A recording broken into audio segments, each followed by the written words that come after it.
asalaamaaleykum mbokk yi ñu ngi leen di nuyu di leen ziar te di leen dalal jàng ci seen émission Parlons-en tey moom Parlons-en nekk émission bu njëkk a def ci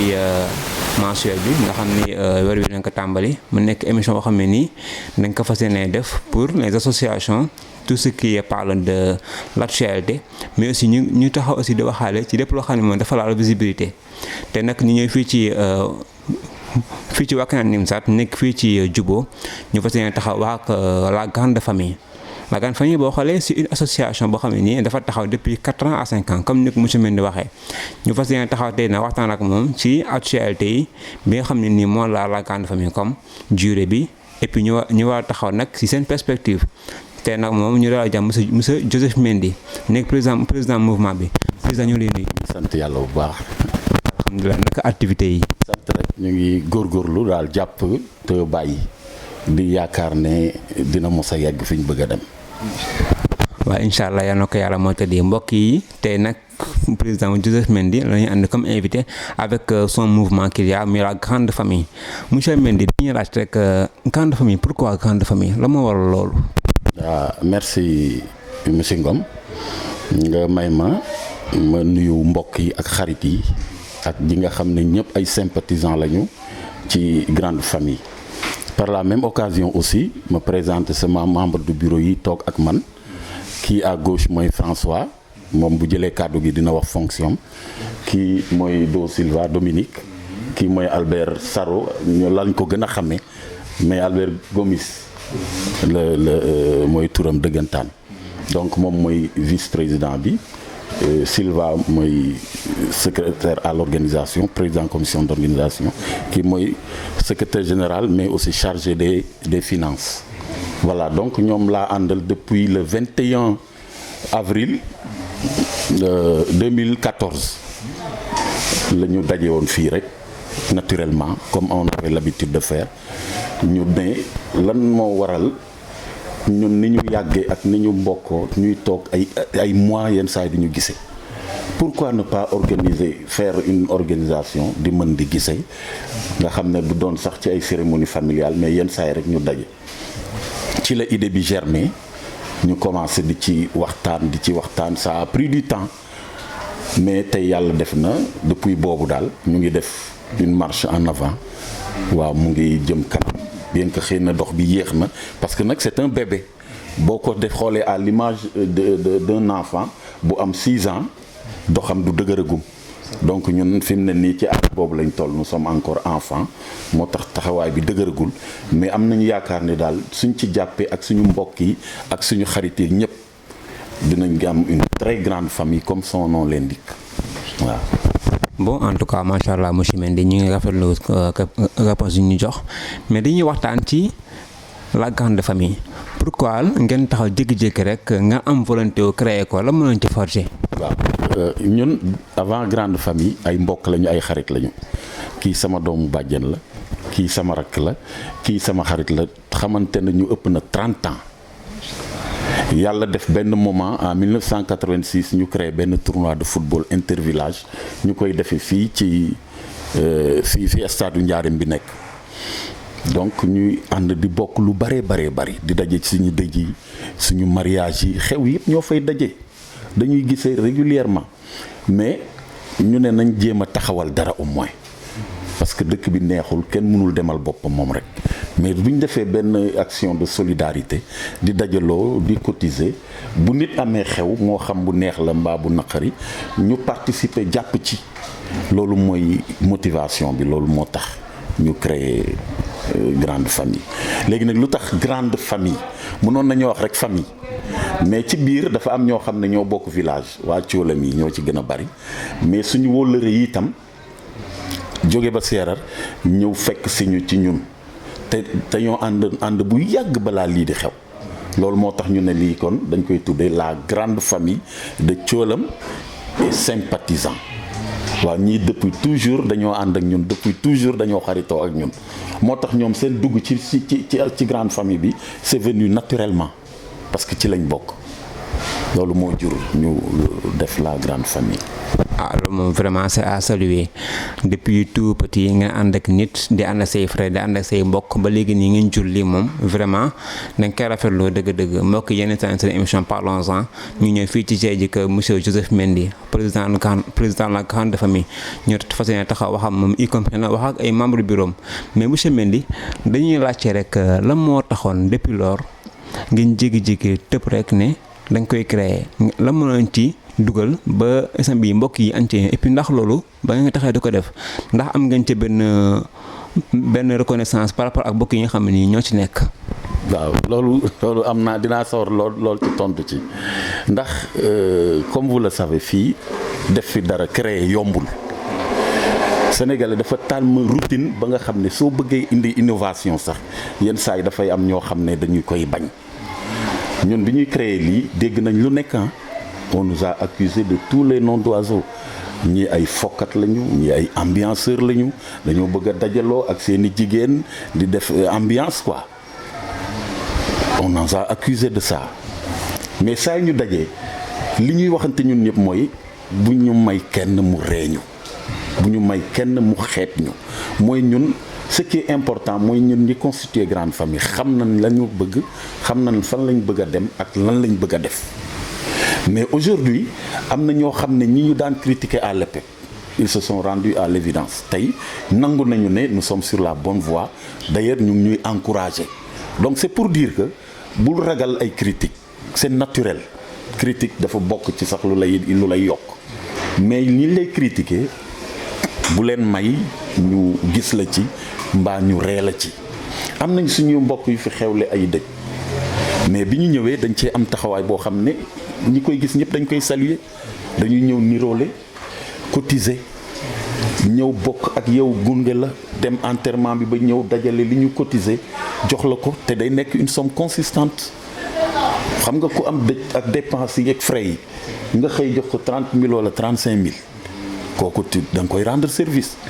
bokkagul nag ak li nga xam ne moom la ñu bëgg loolu après financier bi dina ci ñëw gën ko leeral mais am na une somme d'argent boo xam ne c'est prévu en cas de problème moo xam bu neex la mbaa kii bu naqari am na loo xam ne prévoir nañ ko di ko jàppalante ci suñu biir. waaw loolu moom vraiment c'est à saluer en tout cas chapeau à vous man de maa ngi ci biir association bi ci laa bokk bis ni ki tey mais dañuy waxtaan par rapport ak 6 ans yi nga xam ne mën leen déroulé ndax suivi bi ñu ngi koy bàyyi xel ndax mën nga taxaw créer sa benn association mu am ay hauts ak ay bas mënul ñàkk mais est-ce que ba léegi nii ñu ngi am ay suivi ci association bi ndax mi ngi wéy ba nit ñi di ko xam an doo wax naan nim saat waaw bon ñun dañ am chance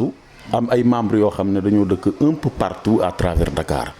am na ñu dëkk Pikine am na Guinaw Rail am na Parcelles am na Grand Yoff usine benn tali fu nekk daal am nañ fa ay membres Dalifort donc pour dire que chaque fois bu ñuy def activité wala manifestation day dem ba foofu mais il faut reconnaître que li ñuy xaar yëpp gisaguñu ko parce que ñun nii nous sommes une infime partie par rapport ak ñi nga xam ne ñëpp c'est des membres naturels de la grande famille am nañ suñuy parents yu bari ñu ngi nekk en Europe ak un peu partout dans le monde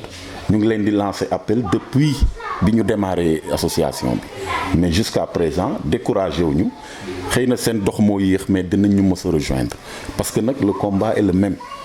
ñun ak ñoom ñoo bokk bëgg-bëgg ñoom bu ñu fi nekkoon tey fii ñu toog lañ fiy toog moo tax c'est l'occasion aussi ma wax leen yéen suñu mbokk yooyu nekk bitim réew yéen laay waxal yéen ñi nga xam ne ñoo bokkoon di jouer ci équipe bi yéen ñi nga xam ne ñoo bokkoon di organiser lépp ensemble lii ñuy def dugal sama poos dugal poosu Do Silva dugal poosu Albert dañu ko def pour jàppalante parce que yéen nekku leen fi mais seeni famille ngi fi yéen ñeme naa leen xool droit dans les yeux ne leen jàpp leen ci ku mel ni Bernard ku mel ni Oswald ku mel ni Daniel Bass ku mel ni Philippe Kapachi pour ne citer que cela ñooñu rek laa tudd mais il y en a encore plein d'autres yéen da ngeen a war a dugal seen loxo ci mbir mi il faut que ngeen fekk ci ñu jàppale ñu ci li ñuy def loolu moom ñeme naa leen koy wax parce que séq nañu ko bokk nañu lu bari liggéey ko ensemble man osé naa xool leen ci bët ne leen beru ak ñoom Os ak ñoom Michel Gaulle dugal leen ci seen loxo parce que seen yëf la ñoo ko bokk. voilà ñu ngi leen di xaar boobu ba tey xam naa ne ñëw bi moo yéex mais dinañ yegg si dinañ ñëw parce que ci la ñu bokk voilà. en tout cas moom fekkee moo leen ci boole te bëgg a ñëw léegi mbir mi seen yëf la ma seen message de ma part te it nag ngeen ñëw nag yokkutee si ñun ñii mais si yokkutee si yéen donc espérons que nag occasion dina am ngeen mën a teew comme il le faut comme ni ko président waxee. monsieur le président dañuy waxtaan léegi ci activités yi nga xam ne yéen a ngi koy def par rapport ak rassemblement yi ngeen def en dehors de cela ndax di ngeen taxaw di yëg si di demoon def ay affaires yoo xam ne nii population bi dañ koy bàyyi xel di ko rafetlu ndax loolu mën ciy am. waaw am na ci nag activité yoo xam ne jotaguñu koo def parce que dañuy solliciter tout le temps ndimbal luy jóge ci autorités locales yi comme mairie commune d'arrondissement bi ñoom dañuy am budget yoo xam ne dañ ciy jàppale bépp association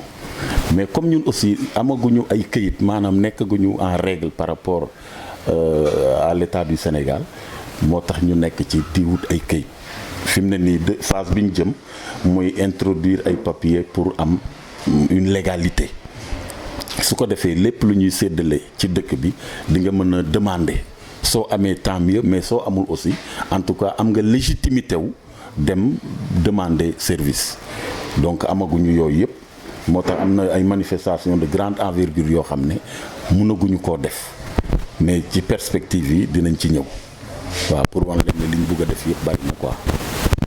mais est-ce que instant bi nii def ngeen seen démarche pour am seen papier ndax diggante 6 ans yi di ñëw 6 ans yi passé nii boo xoolee war nga mën a taxaw am seen papier ndax instant bi yéen a ngeen taxaw defee démarche. dinañ ko tàmbali parce que boo gisee on a pris beaucoup de temps pour waxtaan pour jéem a am un règlement intérieur c'était pas facile on a pris beaucoup de temps pour fexe ba nit ñi jël conscience par rapport ak loolu. daf ñoo jëlal au moins 3 ans yoo xam ne bu ñëwee réunion kenn proposé benn article ñu discuter ko comme on se réunit une fois par mois donc day yéex mais ñu fi mu ne règlement bi pare na ba léegi date yi nga xam ne moom la ñu jàppoon pour commencer aide bi foofu tam egg nañ fa bu dul loon Covid 19 bi heure bi dina fekk xëy na ñu commencé ko. donc événement yi xew ci diggante bi moo retardé le processus bi mais sinon ñu ngi ci xam naa ne bu ñu jógee ci lii dinañ jublu ci wut ay papiers pour nekk en règle su ko defee aussi ñuy làmbatu un peu partout parce que am na loo xam ne droit la pour ñu jox ñu ko fii chaque année mairie am na manifestation yoo xam ne dama koy fekke dangay dem fekk association yi nekk ci quartier bi yëpp ci commune d'arrondissement bi yëpp maire bi daf leen di woo di leen jox subvention fekk naa ci boo xam ne man maa demoon jëli xaalisu ASC Jubo donc boo nekkee en règle da ngay prétendre ci loolu mais boo ñëwee li ñu lay njëkk a laaj mooy ana sa récépissé buy wane ne tu es reconnu légalement par la République donc loolu nag amaguñ ko aussi mais dinañ ci jublu parce que am nañ ay nit yoo xam ne ñu ngi ci biir mën nañu ko lijjanti mën nañ ko dox waaw xam naa ne échéance bii di ñëw loolu lay doon bon ñu ngi doon organiser nag ay manifestations yoo xam ne lucrative pour avoir de l'argent parce que lépp looy def xaalis la te lépp sur fonds propres la amuñu kenn ku ñu financé suñuy cotisation la ñuy puiser pour def suñuy activité loolu moo tax yenn manifestation de grande envergure yi amaguñu moyen pour mun ko def waaw mais premier combat bi mooy entre-aide bi ci suñ biir d'abord suñ ko réussir soog a jàll ci leneen ak leneen yàkkamtiwuñu on est là ñun ñoo nekk ñoo ànd depuis toujours donc yàkkamtiwuñu dañoo bëgg lépp lu ñuy def rek mu ñor jot ñu def ko. Bon, espérons que tel soit le cas d'ici l'avenir. ba ni nga ko waxee entre vous entre bi fës seen biir ba fësaal ci askan wi et puis nag ñu am espoir ne que d'ici bientôt di ngeen am récépissé mais monsieur Mendy dañuy waxtaan rek ci benn point bu xaw a sensible parce que essayé des fois dañuy naan li cëpp ci ab association bu amee ay jigéen ci lay ëppee influence. loolu sawar naa tam tontu ci brave dame bâtiment la ma ne bi ñuy creuser pour première pierre bi ñoom ñoo doon indi ndox donc elles ont toujours été là. Cotisation mensuelle yi idée bi ci ñoom la jóge parce que tout à fait au début ñun dañ daan def suñu añ ba suur waxtaan déglu musique fecc s'il le faut après ñëpp jigéen ñi ñooñu ne yéen li ngi laa ngeen cotiser bu ngeen paree lekk yëpp mu jeex mais kañ ngeen di am kees idéo léegi au lieu ñuy cotiser nangam nañuy joxe nangam comme ça bii ñu dem ko ci añ bi beneen bi ñu dugal ko ci biir kees gi. De braves dames jigéen ñoo xam ne bu ñu amee manifestation ñoom dañ fay nekk du matin au soir ñooy jëkk a ñëw ñoo fay mujjee jóge waaw c'est l'occasion de leur rendre hommage c'est de braves dames xam nga comme yoruma liste bi bu ma tuddee rek dina am ñu may bàyyi mais c'est de grandes dames ñoom ñëpp grande famille daf leen di dellu njukkal biñ commencé ba tey ñoo ànd ak ñun di ñu jàppale te ñun ak ñoom aussi ñoo mos a dëkk ñii ay rakk lañu ñii ay jarbaat lañu ñii ay frères et sœurs lañu donc on a une commission féminine bu efficace boo xam ne tey dañoo am empêchement malheureusement looloo tax teewuñu ci waxtaan bi mais y aura une prochaine fois jigéen ñi daal ñu ngi leen di gërëm bu baax di leen sant.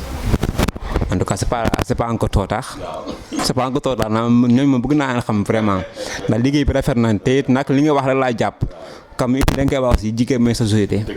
jigéen ñëpp nu mu dugal rek mu ne wax ni que balaa mooy jàll na day waar léegi nag dañuy jàll ci les personnes qui sont dans les bureaux comme ñi nga xam ne ñoo nekk ci yenn bureaux yi les membres du bureau ñu taxaw waxtaan ak ñoom je pense que c'est que monsieur Mendy ñu ngi lay nuyu. Fay monsieur Ngom. Merci aussi tamit plateau bi ngeen ñu jox occasion ñu teewe tey daal ok di la gërëm di la sant ak sa équipe vraiment kontaan nañ daal tey nag aussi wax ci grande famille day doon fierté parce que aussi comme ni ko président waxee c'est vrai depuis 6 ans ñu ngi liggéey bon kon kiy defar waroo gaawantu te donc pas à pas loolu ko feesoon ni donc actuellement ni grande famille comme ni ko Jo waxee rek yamul ci coolam kese ko donc y a des villages comme Kadjindiassa Basserer Kapol voyez donc ak Thiolop y compris voilà donc ñuy rendre hommage ñëpp ñi nga xamante ni aussi ñu ngi ciy jéem di ci jàpp voilà tey di aussi tamit jéggalu pour suñu jigéen ñi nga xamante ni tey ñun ñooy partagé au bureau bi mais ay gàllankoor na xam nga mënul ñàkk waa donc depuis promo flash bi ba tey dañoo jàpp donc ñuy jéggalu dal ci loolu donc la grande famille vraiment man je trouve bien que ne c'est une bonne cause voilà donc xëy na tey diaspora bi ñi ñu xamoon bi ñuy football wala di dund en tant que ami cousinage ak yooyu yëpp xam nañ ñi fi nekk ce qu'ils sont capables de faire ak lu ñu mënul donc pour wax dëgg vraiment y a de braves gens parmi nous mais néanmoins du ñëpp mën a xëccoondoo il faut ñu pousse ñenn ñi boot ñenn ñi aussi orienter ñenn ñi moo tax liggéey bi souvent il faut ñu koy def ndànk-ndànk donc comme ni ko président doon waxee nii sànq tout à l'heure donc problème documentation boo xoolee phase bi ñu toll nii sax ci lañ nekk ak phase aussi boo xamante ni c'est pour jéem a def ay action donc bi ñuy liggéey ba léegi bëriwul mais am nañ lu tuuti lu ñu denc loo xamante ni wéeruwaay la ba bu nit amee fu bëtam xonkee wala dara ñu mën a taxaw ñun ñëpp ensemble saafaral loolu te loolu dafa bokk ci objectif u grande famille donc entité la boo xam ne lii comme ni ko président waxee kon ñun xam nañ ne actuellement ni ñun dañoo moderne comme ñëpp parce que vivre l'individualisme est banni et là à l'heure actuelle aussi ñun nit xam nañ ne loolu lu nekk la du ñu bàyyi benn nit ku ñu bokkal lépp muy yanu ay problème am di yanu ay mbégteem ak yëpp moom kese parce que ñun ñoo koy partagé wu et du donc il faut ñu xoolaat bu baax comment entre ñun suñu biir na la ñu mën a venir en aide et par le biais de cette association lan la ñu war a mettre à la disposition de ses membres ba suba ku ci nekk dina xam ne lii am na njëriñ voilà donc loolu mooy liggéey bi ñu nekk di def te gëm nañu yàlla ne dina baax dina rafet voyez donc man sama rôle dans la grande famille man dama leen di jouer comme rôle de financier trésorerie mais aussi damay jouer aussi je retiens les PV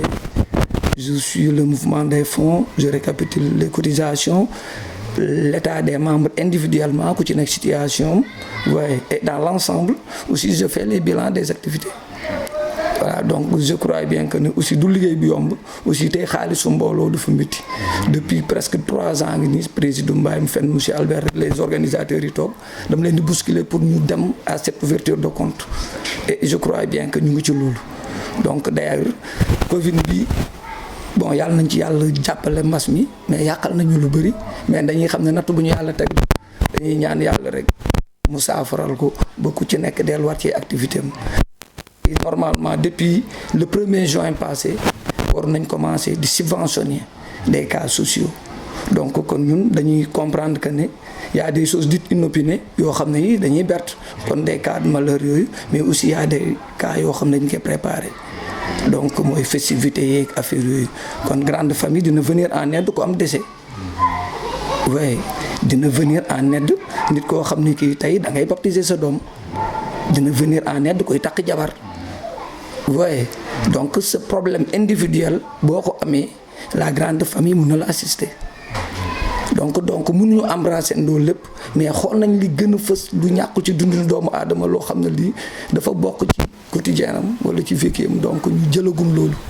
mais peut-être à l'avenir mun nañoo def lu gën a bëri loolu ouais. Donc je crois bien que ne du doon ñaaw tamit te dina rafet trop bon ñun ñu wax tuuti ci njaago pour mën a wax ak suñu mbokk yi nekk ci diaspora bi. Nji man njàkku ka ndeer ba bokk caam tu kaatinin nduki ma wëlindu mboos andu leenindu andu baranindu ba kabike pour ntang pour cef pour ten émission parlons-en du Medink Ncari la grande famille Thiolam et sympathisant ci buku Ncari pour jippandi association du Medi a janja di Thiolam aw ci association du cak di Medi a gëblan ka ndeer ma njàkku voilà pour bu ko bof bu ko rokon jok bu ko bambaleur bu ko ucika bu ko kawalu aw roi la grande famille ana sembatiro depuis lundi Pâques le 21 avril 2014 aw ndiyo la naan ko montour di ba lay Joseph Mendy jo bu ko jo prési donc aw na sembati bi yank bu ñaana wonir anja wundu wut ci ñaan tu ñaan ne may ko ci grande famille ba biki wundu rom biki kan nont biki wundu rom biki far nga kongu cumal plempar Thiolam plempar bu jukku pat wundu kaati ni wundu duki nam pour rip bi ni lak ka ñan na semba ci kay lokul parce que nga gëbler ni yu patu kat ba tintinja aw ja ñam pen wu tek kar bu ci ba nont bu gëbler ni yu patu kat koy ba ngali bu koro mais ci koy mais am numéro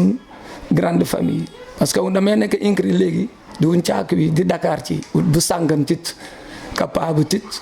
puyu tit ñandi ka wap pot awund ja ka bor pu yokku ba tu ja Albert Diotan wala Jo wala Do wala Jacques wala Sanet Bass wala Nathalie de passage ouais bi Odette ba ñank me bi ko nacc bi japp paranu firu muntun awund ja grande famille karo association du tënk ba ñaan dim lilie nim jot ba ñaan ku juk bu ko wat pour nkes yu may unuy ñaan jankan wi jotan wi wala unuy nak ay ma lilie no natara wala tul nak anja undri ka duk ñaan na tay ka kuron ki koy mbim puri pudo ku tënk association la grande famille na semba ci nal ko lu ko nun di kay puri pour lu ko mewun ka baranu beut tun wi njay beut ma lent comme message à travers la diaspora fa nebi te ni calana tint voilà ci ka buka rek certes nga layeter mais ba tef bi king ci beut aba wejet pour koy ba law mbukunk aba yeker njay peus tun koy wundu ko ñaan wi dind voilà anja bo ma mbaranind andu remercier rindu donc mun naa continuer voilà donc en tant que secrétaire général ak économique donc grande famille def nay activité depuis 2014 le 14 décembre suñu première activité bi ñu def andu mbelan donc vraiment volonté dëgg ak courage moom moo tax ñu toog fi tey am courage continuer parce que jóg ñu tekk la nga daanu c'est-à-dire dañoo conjuguer suñuy effort y a des bénévoles yoo xam ne dañ ci def seen xaalisu bopp sax pour affaire bi taxaw mais au finish le lendemain dañoo sàcc mat baga kambisu jàmbur boisson jàmbur quoi et ça nous a coûté des fortunes yoo xam ne ni dañ ko rembourser mais ñun nay jàpp ci yàlla ne bon au fait ndogal la ñuy cheminer di liggéey ñu dem le 25 mai suñu kër président d'honneur bi ñu falloon donc premier comité de gestion fa lañ ko defee woon kër Albert Mendy le 25 mai à Malika donc de passage ma di ko nuyu Albert suñu grand la ba tey mënuñu bàyyi waaye donc xëy na ay gàllankooru live bi contingence su dëkk bi xëy na léeg-léeg nit ki dina bëgg dara mais temps bi du ko may mais nag indil nañu fa idée yi rafet boot nañu yóbbu nañu këram defal nañu teraanga bu ne pour encourager ñu fa la ñu taxawalee nag comité directeur bi njëkk voilà mais il s'est trouvé boobu ba léegi ñuy cheminer defaat fa ay activités yu am ay succès yu baax voilà nit ñi di ñu ñëwal ñuy def di liggéey ba xalaat ne léegi nag actuellement nii war nañu mën am ay membres yu bëri parce que ëtt bi ñuy njëkk a toog fii le 21 avril on avait que 18 membres mais léegi car macha allah on est avec 32 membres actifs donc 20 garçons comme 20 filles et la grande famille ne réunit que des personnes responsables parmi nous il y a des veuves aussi il y a des femmes divorcées mais aussi il y a des femmes mariées il y a des hommes mariés waaye donc pour guider suñu càmmiñ yooyu bañ leen a bàyyi ñoom kese ñu wéetoog seen njaboot ak yooyu mais on a trouvé juste de les inviter parmi nous pour ñu bokk li nga xam te mooy grande famille parce que bu ñuy football di organiser ñoom ñooy organiser ndoog ñun ñoom ñooy togg ñooy def volley féminine bi et là on trouve juste que ne loolu dafa war a mën nekk muy ay jigéen yu brave vraiment tey ñun sax vraiment on regrette lu tax kenn représenté wul fii mais nag mënuñu leen ko meree duñ leen ko yóbbee duñ leen ci foo xamal dara voilà donc ñu leen di gërëm quoi donc tey je crois bien que ne liggéey rek a ñu agir rek a des léegi donc kon ni ko président waxee il nous faut des résultats. est-ce que nekk loolu manque de compréhension. waaw bon au fait nit moo demee noonu quoi donc te ci membres yi doon dundee noonu sax ñu ci bëri xaw nañu écarté wu quoi ñoom ñoo demal seen bopp mais ñun génnewuñu kenn parce que ñoom ñoo dem ba gis ne que vraiment mënatuñu dem quoi ñoom ñu bàyyi vraiment mais nag ñu fi des moom Dieu soit loué quoi. Et je sais qu'ils sauront tenir le coup parce que agsi nañ ci dernier tournant bi quoi donc il ne nous reste que subventionner des cas comprendre nga dugg ci côté administration voilà faire connaître l'association de par un récépissé ak affaire yooyu suñu ouverture de compte et Dieu soit loué quoi. pourquoi ndax ñoom bi ñuy gën ci association bi lan moo ko waraloon la moo tax ñu jékki-jékki rek bàyyi association bi nekk ci leneen. mu jox la ci explication bu leer parce que nit aussi tamit. moom nit koo xam ne kii bon moom mooy xool daal nu muy dundee aussi moom il est libre de choisir peut-être ils ont leur raison parce que aussi tamit dina bokk ci dara dem ba xam ne bon vraiment là mënul dem donc mu bañ a indi obstacle qu'il se retire en toute tranquillité donc ñun dinañ leen sondé mais dañu naan noo garaawul baax na donc noonu la te doo insister nag c'est ça mais quant à ñoom ñu créé beneen association non je ne crois pas. Parce que je crois bien que ni xëy na ñoom ils ont leur propre raison quoi loolu la rek naa la tey bu ñu yàlla mayoon tey ba ñu toog am assise financière bu baax peut-être yenn cotisation yi dinañ ko différer ba bu lu am rek ñu bokk ko séddoo ko def ko en toute tranquillité nit ki tamit la mu ñàkkal boppam mu mën a yam ci njabootam waaw donc loolu dina doon lu gën donc dañu bëgg indi benn aisance daal voilà aisance dans la vie des membres vraiment même ci côté justice sax juridique ñun bu nit amoon ay difficultés volet juridique dañ koy jëlal avocat voilà loolu dafa bokk ci objectif association bi voilà et là c'est très important donc ñu ngi ciy bàyyi xel parce que dëkk ñu vivons dans la capitale et nit nga bëree ñu dal sa kaw bëree woo ñu dal sa kol on sait pas fan la seytaane di génn voilà looloo tax yooyu yëpp dañ ko sóor. famille dafa nekk benn association bi nga xam ne dañ ko créer bon pour entraide dañ ko créer entre nit ak nit parce que àdduna bi nekk nii ñun ñëpp ay frères lañu ak ay sœurs te dañu xool ne ànd bu yàgg la te en général saa yi ñu doon tase rek lu ci ëpp ci kii lay nekk ay nakar te voilà su jeexee xam nga su bànneex day ñëw sax mun nga bañ a gis nit ki ñu ne pourquoi pas ñu jéem a defar benn association bi nga xam ne dinañ nit gisante fréquemment bon parce que léegi jot amatul léegi ñun ñëpp ay mag lañu ay responsable lañu ku nekk da ngay daw sa gagne-pain pour yóbbul sa njaboot mais lii ndimbal la encore ci beneen phase bi parce que demee ba dajale ay nit ba ñu am masse bu bëri nii xam nga vraiment lu kenn mën mbooloo moo ko ëpp quoi c'est ça quoi loolu moo indi création la grande famille quoi. ndax mën na laaj rek ce qui te marque 6 ans yu njëkk yi nii ba nga dara organisation ba nga dara nekk ci liggéey ba tey ban effet moom la gën a marqué ci événement yi nga xam ne jot na ko ci 6 ans. bon man li ma gën a marqué mooy suñu première kii bi ñu organisé ba mu am tolof quoi maanaam ba ñu sàccee c'est-à-dire loolu moo ñu mayaat doole parce que foofu boo nekkulee ku am courage dëgg da ngay wàcce say loxo parce que nga ñëw di organiser ba sa première fois nga organiser benn affaire nga xëy moom ay tolof ñu jël alalu jàmbur nga war ko rembourser te yaa ngi door a démarrer c'est-à-dire boobu boo amul volonté dootoo dem quoi da ngay wàcc sa loxo boobu mu gën a marqué et puis ñu serrer les coudes ñu ne gars yi lii dañ koy effacer lii day tax mooy ñu doole ñu attaqué waat leneen te dinañu sigi ba ñëpp xam ne sigi nañu c'est ça. Je suis là que pour coordonner ak membre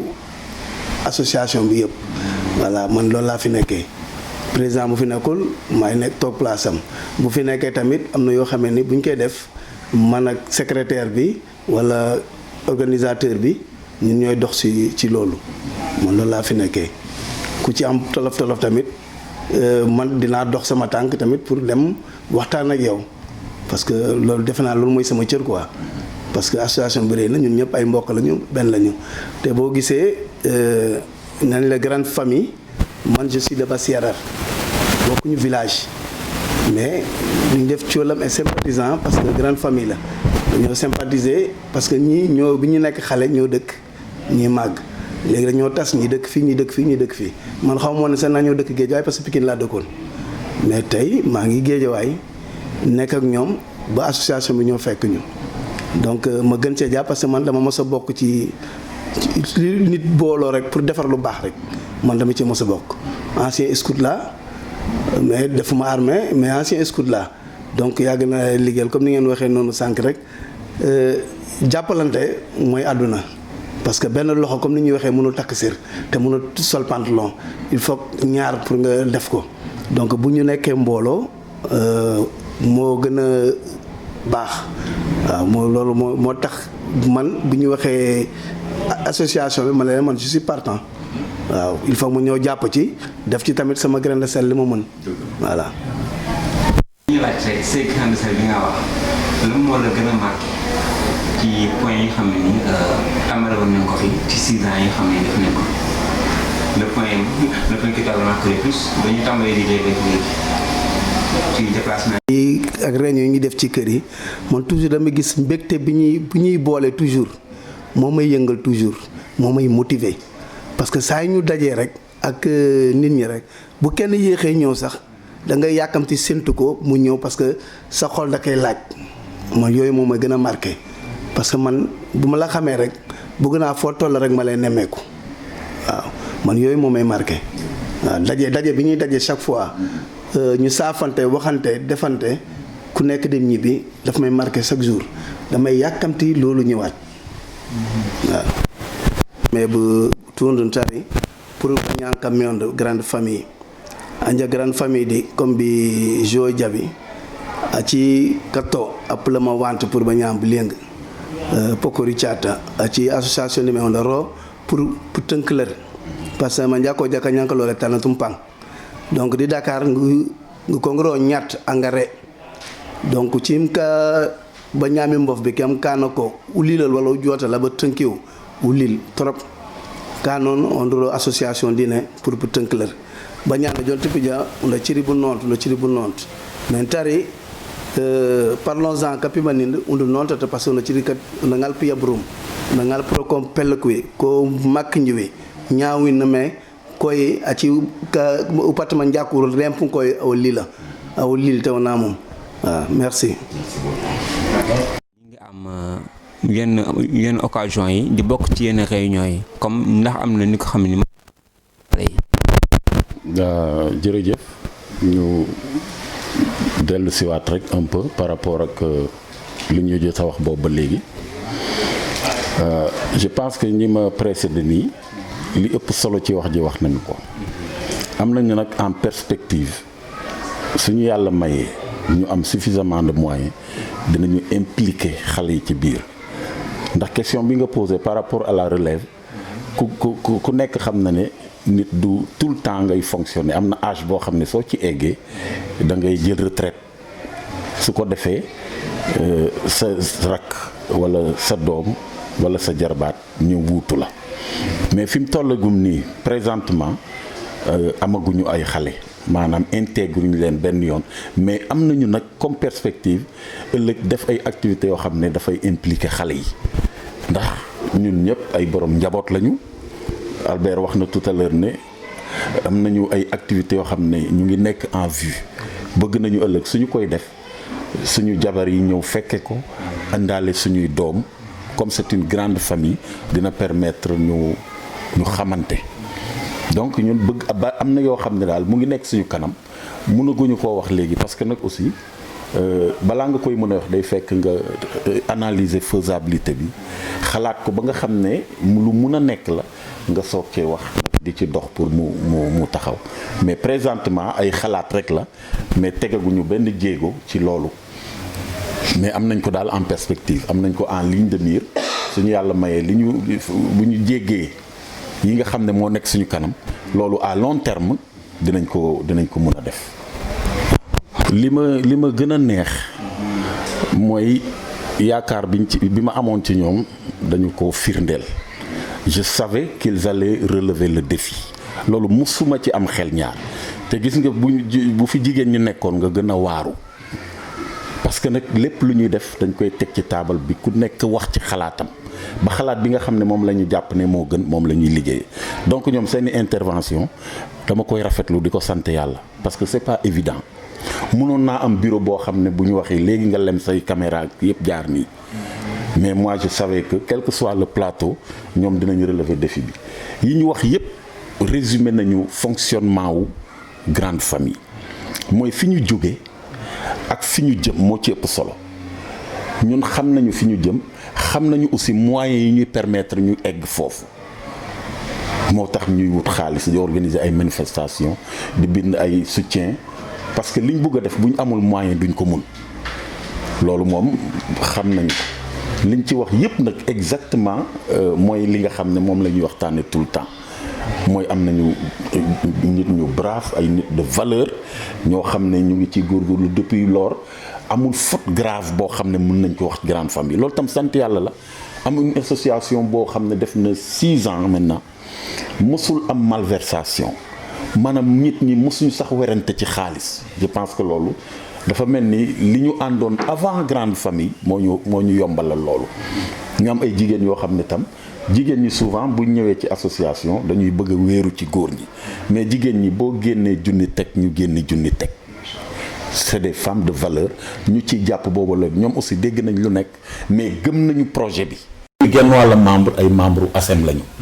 donc ASEM ak grande famille benn la ñoom it ñu ngi leen di tàllal loxo di leen wax ni am nañu envie def ak ñoom benn activité boo xam ne ñun ñaari association yooyu dinañu boole bu dee une journée la bu dee une soirée la ñu partager ko jéem a liggéey loo xam ne suñ paree ku nekk booy ñibbi ni nga am loolu yóbbaale. loolu yëpp ay idées la yoo xam ne am nañ ko pourquoi pas jumeler ak association yu nekk dans les régions loolu yëpp mun na nekk donc ñun dañu bàyyi benn opportunité lépp loo xam ne yaakaar nañu ne mën nañu apporter dara dinañ ko def te du wàcc nag suñu règlement parce que aussi dañu am un règlement boo xam ne nous sommes tenus de le respecter donc lépp lu ñuy def tam collaboration bu ñu mun di am dañuy sukkandiku ñun ci suñu règlement bañ a wàcc yoon parce que tant que yaa ngi ci yoon da ngay am doole kenn du la mën a bëmax moo tax on a pris tout le temps qu'il faut pour confectionner un règlement ba tey membre bu nekk yore nga ko tey saa yu situation posée dañuy dem rek ci règlement bi ñu régler question boobu mu féete bool donc daal ñu ngi sant yàlla di gërëm ñëpp suñu mbokk yi nekk fii ak ñi nekk bitim réew ñu ngi leen di tàllal loxo ñu ñëw jàpp ci xeex bi jàppale ñu ndax li ñuy def ñu ne ñoom ñoo ko bokk waaw suñu autorités yi fi nekk tam dama leen di lancer un appel ñun ci dëkk bi la ñu bokk lépp lu dëkk bi di yëngu dañ ciy yëngu kon lépp lu dëkk bi di joxe ñun dañ cee am wàll waaw ñun dañ bàyyiwuñu kenn dinañu def ay lettres yóbbu ko ci suñu maire commune d'arrondissement bu Wakhinane Nimzatt yóbbu ko ci Njaareem Limaamulaay muy ñaari communes yi nga xam ne ci gox bi nga xam ne ci la ñuy yëngoo ñaari communes yooyu ci lañ nekk waaw dinañu seeti daal képp koo xam ne autorité la nous sommes apolitique bokkuñu ci parti mais lépp loo xam ne développement la ku ñu ci woo dinañ la wuyu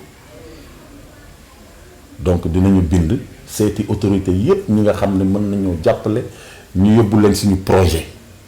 wan la ni li ñuy def du pour poche kenn mais dañu koy def pour suqali suñu bopp suqali suñuy famille loolu daal ñu ngi ci xaar ñëpp koo xam ne mën nga ñu cee jàppale ci xalaat wala ci moyen wala lu mu munti doon rek ñu ngi lay tàllal loxo bàyyi ñu kenn